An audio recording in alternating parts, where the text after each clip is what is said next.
Nous sommes réunis ce jour pour rendre hommage à une figure tutélaire de la gauche, à l'un de ceux qui incarna avec force la République laïque, démocratique et sociale, un de ceux dont la France est éternellement reconnaissante. Jean Jaurès, héritier de la Révolution française, porteur de l'idéal socialiste, héros de la paix, pacifiste convaincu et convaincant, était assassiné ici même il y a maintenant 111 ans. Il fut assassiné d'un coup de feu par la main d'un homme, Raoul Villain.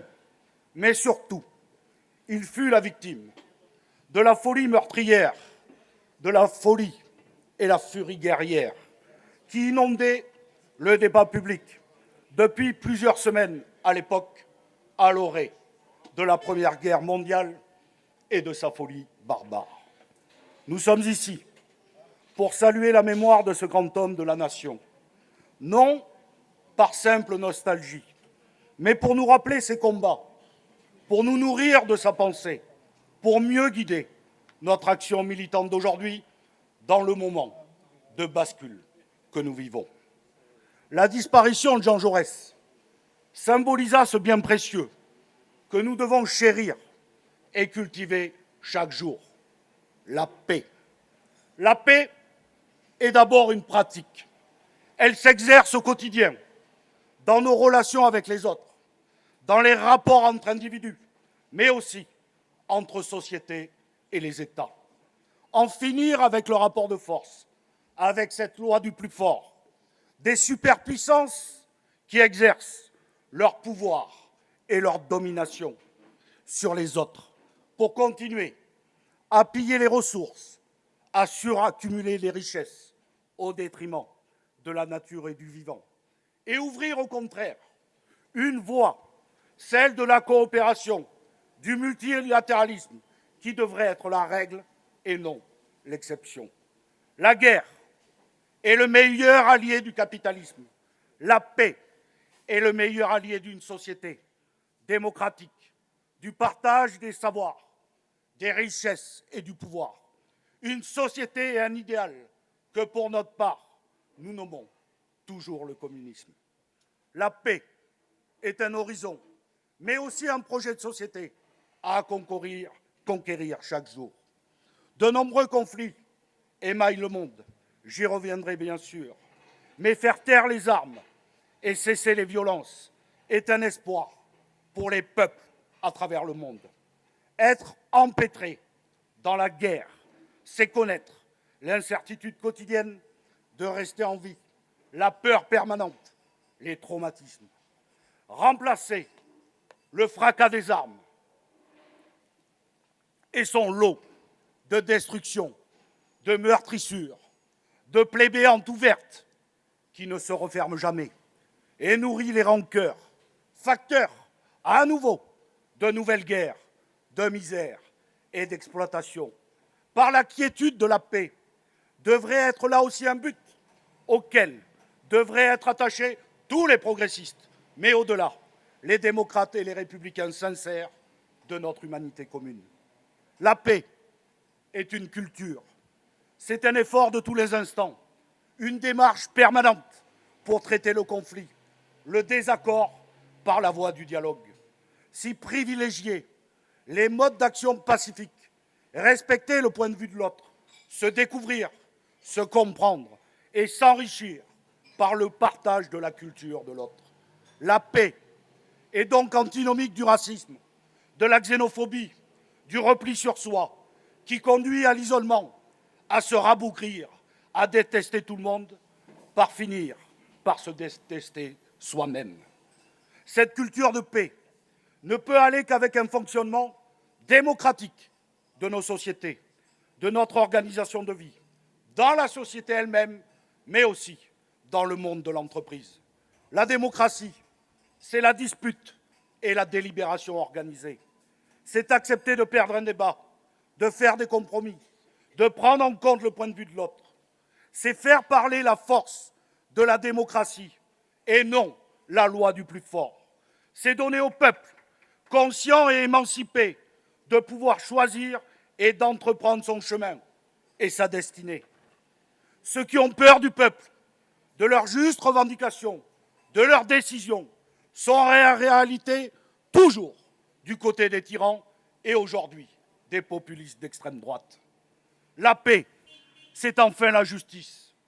Il n'y a aucune paix d'arrêt d'un conflit sans règlement juste du conflit. Il ne peut advenir de paix durable sans réparation des préjudices commis, en prenant garde de ne jamais humilier le vaincu pour ne pas tomber dans le cycle infernal de la revanche à prendre. Nous sommes, hélas, loin de ces objectifs.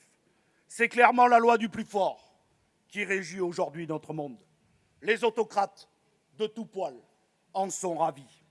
Ce qu'ils imposent bien souvent aux citoyens et citoyennes en faisant taire toute contestation, en étouffant toute opposition, en faisant régner la stratégie de la peur et du chaos pour en réalité garder la main, peut s'étendre désormais au rapport entre États eux-mêmes.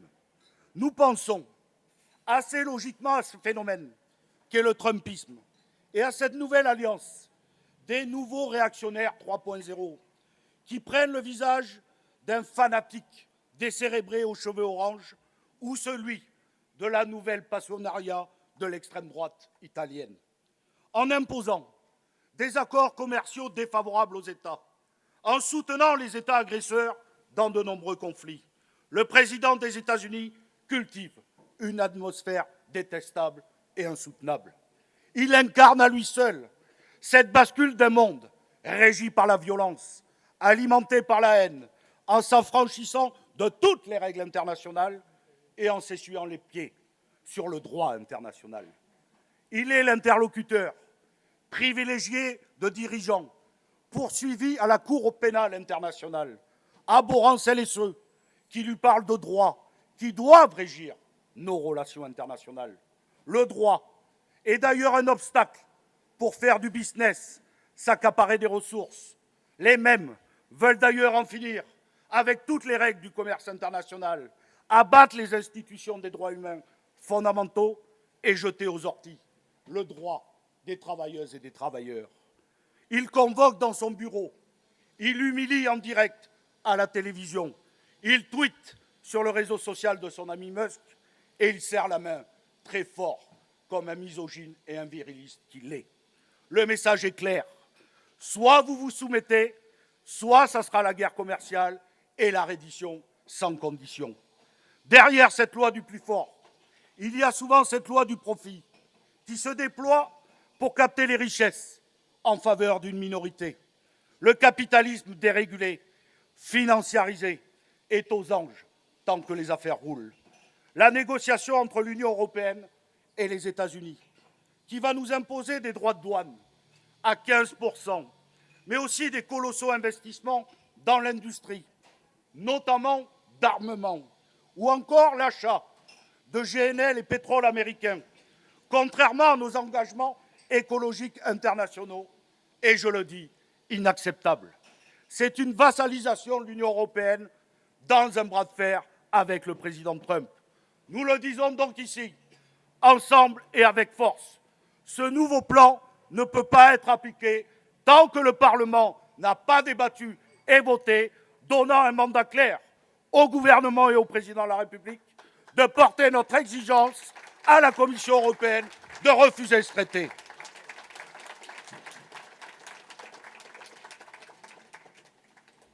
Chers amis, chers camarades, d'autres armes sont utilisées. Ce sont les mots, les appels à la violence, les coups de force. À la tête de la première puissance du monde, Trump incarne ce monde de brutalité devenu sans règle. L'internationale réactionnaire et même fascisante, que certains qualifient de manière euphémisée, illibérale ou populiste, se coordonnent et agissent pour imposer un nouveau ordre mondial régi par leur seule force. Le droit des individus comme celui des peuples est totalement exclu, rabaissé au rang des contraintes. Quel symbole plus parlant et violent que la tronçonneuse brandie comme étendard par le président libertarien Javier Milei d'Argentine. Pour s'accaparer des ressources et récupérer des terres arables ou riches en matériaux stratégiques, il est désormais possible de proclamer une supériorité crasse. Pour mener la guerre idéologique, ils investissent dans les médias et relaient leur vérité alternative sur les réseaux sociaux qu'ils possèdent à l'aide de puissants algorithmes, faisant fi en réalité de la vérité. Ils mènent leur guerre idéologique en plus au nom des peuples, de l'intérêt général. Mais c'est chaque fois l'intérêt particulier qui prévaut, celui des argentiers, des grands conglomérats et des grands industriels de ce monde. Comment comprendre sinon les projets expansionnistes états-uniens vers le Groenland et le Canada? Plus que des menaces, l'agression russe en Ukraine a accéléré cette bascule historique. Refusant de reconnaître l'existence du peuple ukrainien, Poutine et sa clique de kleptocrates mettent en péril la sécurité régionale au nom d'un projet impérial sanglant. Le bilan est effroyable. Plus d'1 million de morts et blessés, des pays exsangues, des peuples meurtris et notamment la jeunesse ukrainienne comme la jeunesse russe qui ont été envoyés comme chair à canon. Soutenus cyniquement et idéologiquement par Donald Trump, qui a toujours admiré d'ailleurs les autocrates, le maître du Kremlin torpille chaque possibilité de négociation et d'arrêt des combats. Face à lui, le peuple ukrainien résiste et ne demande qu'à vivre libre et en sécurité. L'impact d'une guerre qui dure pèse sur la solidarité, sur les conditions de vie et sur le moral des deux peuples. L'arrêt des combats est donc une nécessité et une urgence absolue. Et tout doit être entrepris de façon diplomatique pour faire taire les armes en Ukraine.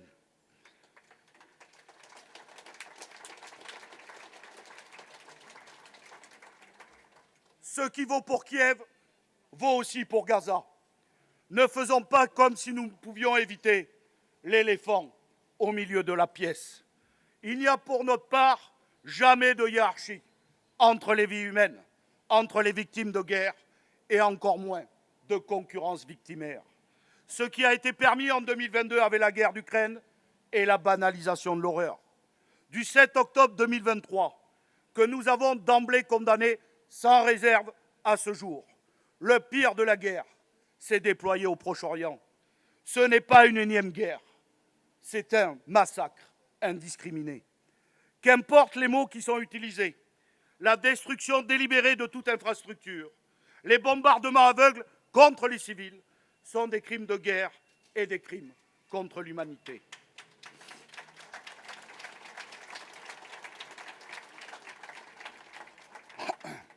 Les propos déshumanisants, a fortiori quand ils sont tenus par les représentants officiels d'un État, justifient le nettoyage ethnique comme le recommandent maintenant les Nations Unies. Pensons à ces mots de Jaurès, qui dénonçait les prémices du génocide arménien, déjà en 1896, dénonçant l'inaction française et européenne face au gouvernement ottoman de l'époque. Je le cite. Mais ce qui importe, ce qui est grave, ce n'est pas que la brute humaine se soit déchaînée là-bas. Ce n'est pas qu'elle se soit éveillée. Ce qui est grave, c'est qu'elle ne s'est pas éveillée spontanément. C'est qu'elle a été excitée, encouragée et nourrie dans ses appétits les plus féroces par un gouvernement régulier avec lequel l'Europe avait échangé plus d'une fois gravement sa signature. Je sais que le mot génocide heurte beaucoup, y compris des militantes et des militants à gauche. Il fait même polémique, tant il est lourd d'une histoire douloureuse et tragique, singulièrement en Europe, où le génocide a été mené de manière industrielle pour exterminer les Juifs durant la Seconde Guerre mondiale. Dans une société israélienne meurtrie par le 7 octobre, la vie démocratique se poursuit et des voix de dignité réclament tout à la fois, à juste raison, et nous le redisons avec vous, la libération de tous les otages, mais appellent aussi à la fin du génocide terme désormais admis par beaucoup d'ONG.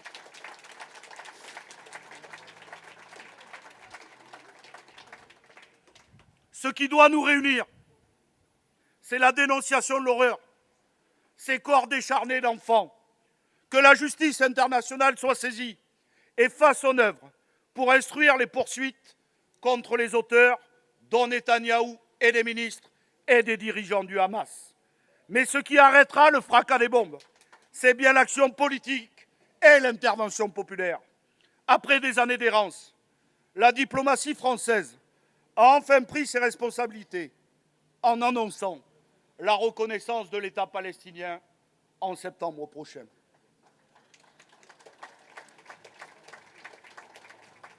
Cet État doit prendre place aux côtés de l'État d'Israël dans les frontières de 1967, impliquant donc une décolonisation des territoires occupés, la fin de l'apartheid et du mur de la honte, la libération des otages et des prisonniers politiques palestiniens, dont Marwan Barghouti, à qui nous pensons à cet instant.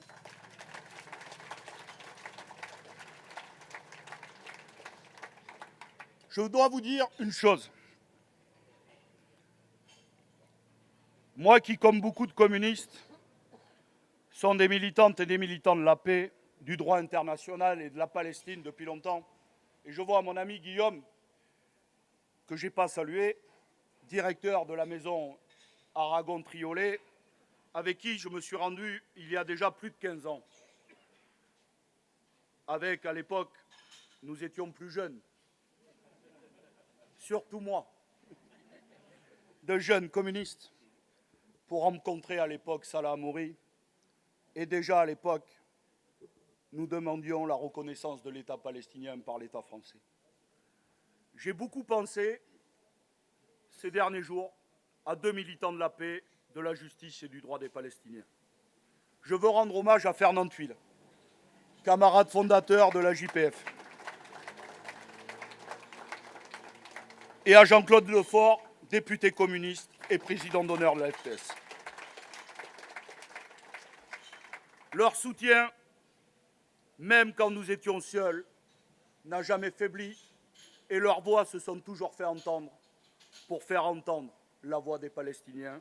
Je veux qu'on leur rende hommage.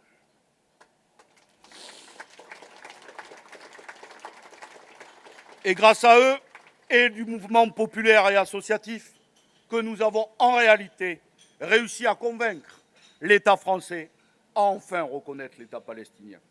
Nous réaffirmons donc ici que le peuple palestinien a le droit à un État souverain, à une existence propre, aux côtés d'un État israélien dans les frontières de 1967.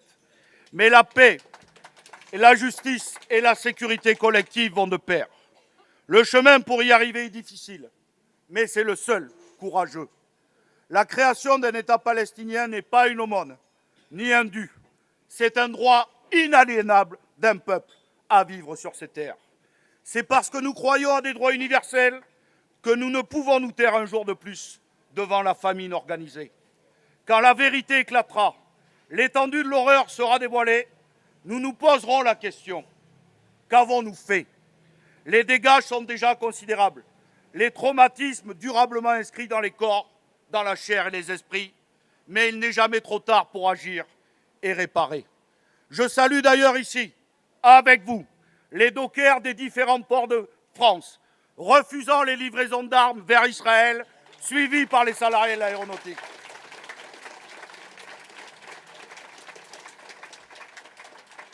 Ces femmes et ces hommes sont la preuve que la solidarité internationale n'est pas un vain mot, que les actes de paix viennent de notre classe sociale, celle des travailleuses et des travailleurs et des créatrices et créateurs. C'est justement parce qu'il est remis en cause que le droit international fait ses preuves. À la brutalité et à la force, nous répondons au contraire. Justice pour toutes et tous. Alors la France doit reconnaître l'État palestinien en septembre, mais elle doit aussi rendre ce droit effectif et enfin imposer des sanctions, tant au niveau européen qu'au sein de l'ONU, et participer activement à rompre les accords commerciaux entre l'Union européenne et Israël, tant que ce dernier ne respectera pas le droit international.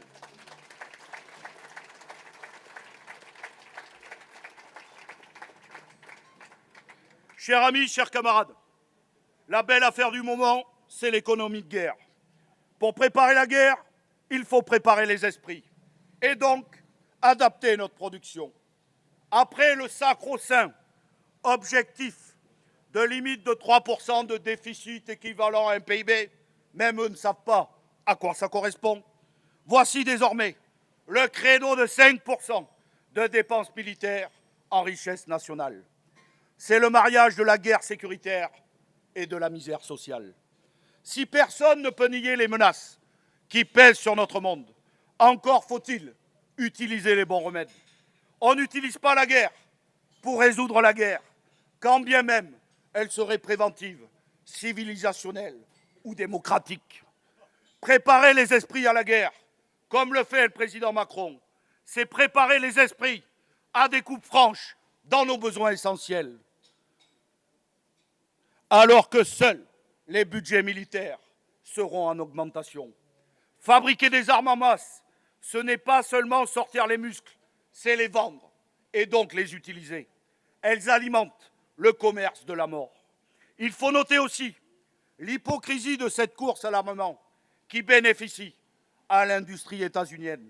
La crise du Covid, la guerre en Ukraine n'ont pas servi de leçon aux Européens, ni les alertes du rapport Draghi. Point d'autonomie stratégique pour s'affranchir des dépendances outre-Rhin ou bâtir une voie européenne dans ce monde troublé.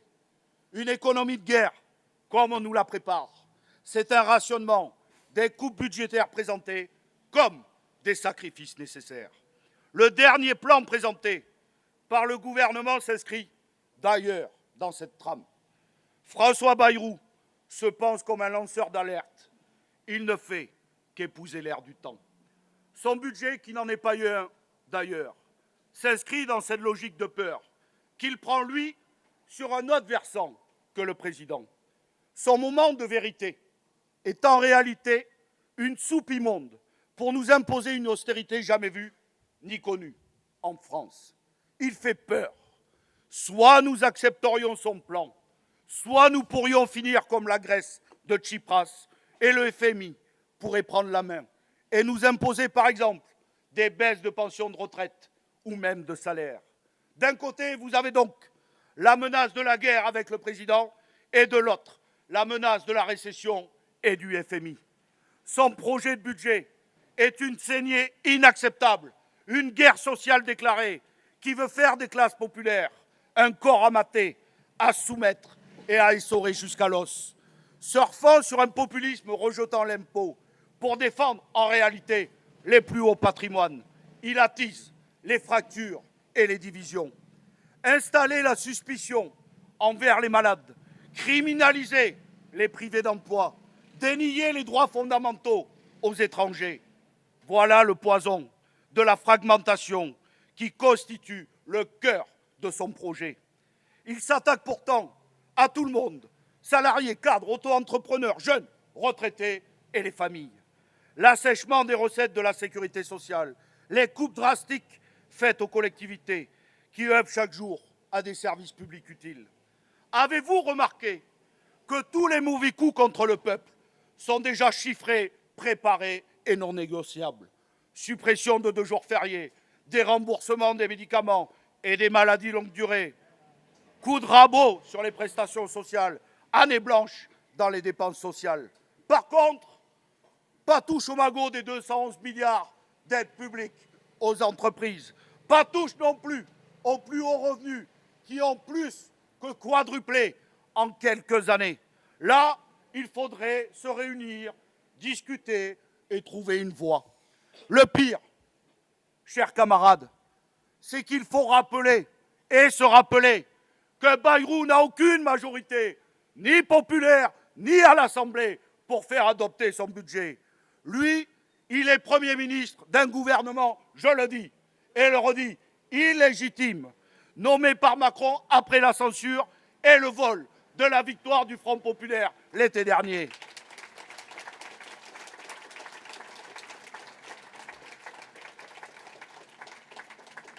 Je vais vous confier quelque chose. La réalité, c'est que ce que je viens de dire, Bayrou le sait. La vérité est donc ailleurs. il n'a pas présenté un budget en réalité pour le faire adopter. Il pousse l'avantage pour ouvrir la fenêtre d'Overton et préparer déjà l'après-Macron pour des droites radicalisées, qu'elles se nomment Retailleau, Bardella, Le Pen ou Philippe Darmanin. S'il échoue et qu'il est censuré, ceux-là reviendront devant les Français en disant que Bayrou avait le bon diagnostic, mais il n'allait pas assez loin. D'ailleurs, avez-vous vu que le ministre de l'Intérieur, Bruno Retailleau, qui soutient Bayrou comme la corde soutient le pendu, parle déjà qu'il faut aller plus loin. Il parle, lui, de remettre en cause les 35 heures et de revenir aux 39 heures. Vous avez vu Édouard Philippe, le même. Lui, il dit qu'il faut passer peut-être la retraite à 65, voire 67 ans. Et surtout, les deux sont d'accord sur le projet ultime du capital, mettre la main sur le magot de nos cotisations sociales et de finir avec le système par répartition et d'ouvrir la voie au privé pour notre protection sociale et nos retraites. Alors, je le redis ici, dès la rentrée, ne nous laissons pas berner. Soyons mobilisés aux côtés des syndicats pour une riposte unitaire face à ce gouvernement. Et oui, préparons-nous le plus rapidement possible à censurer ce gouvernement qui n'a qu'une obsession, épargner les puissants et faire payer le peuple.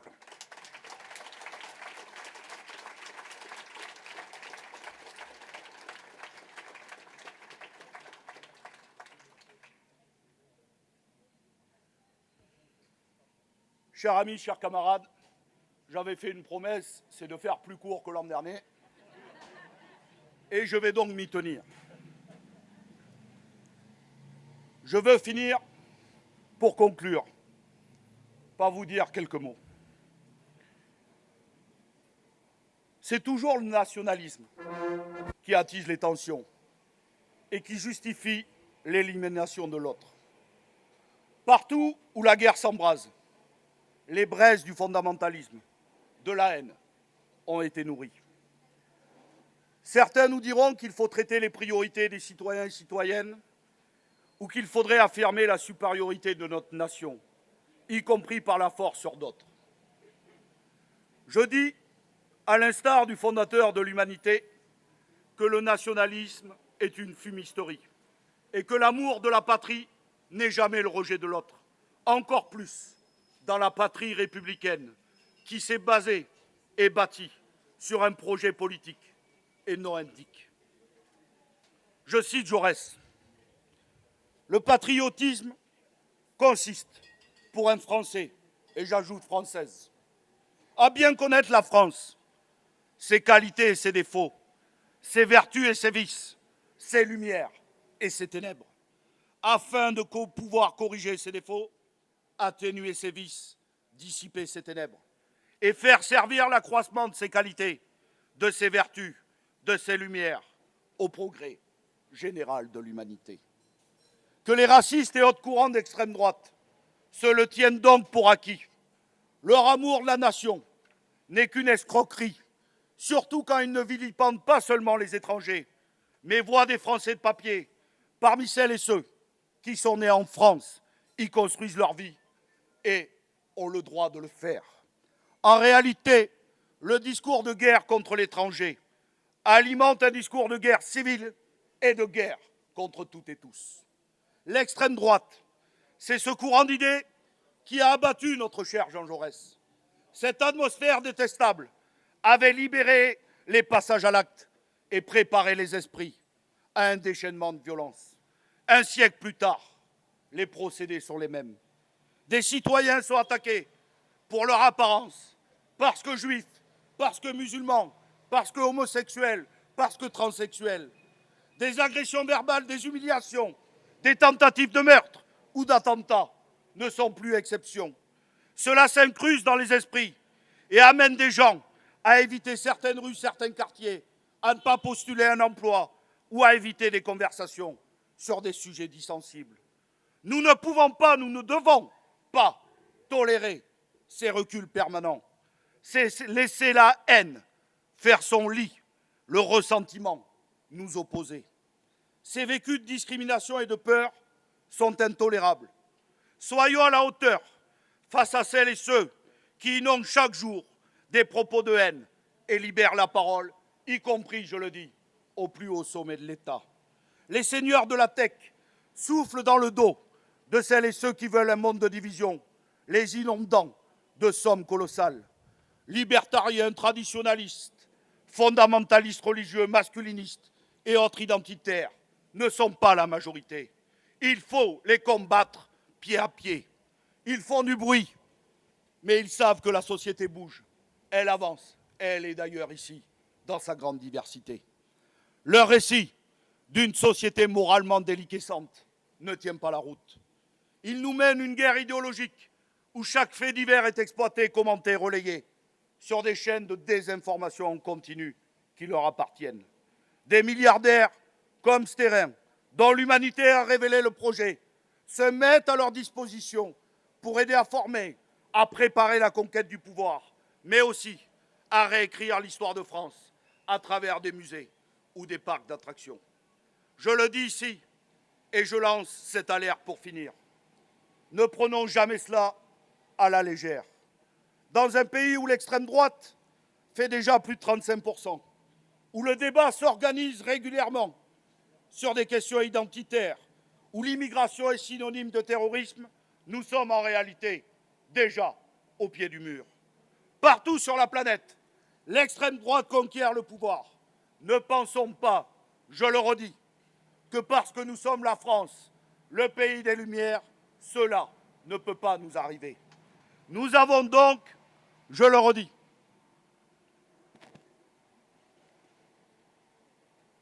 en tant que communistes, mais aussi, ça vaut pour toute la gauche, une immense responsabilité.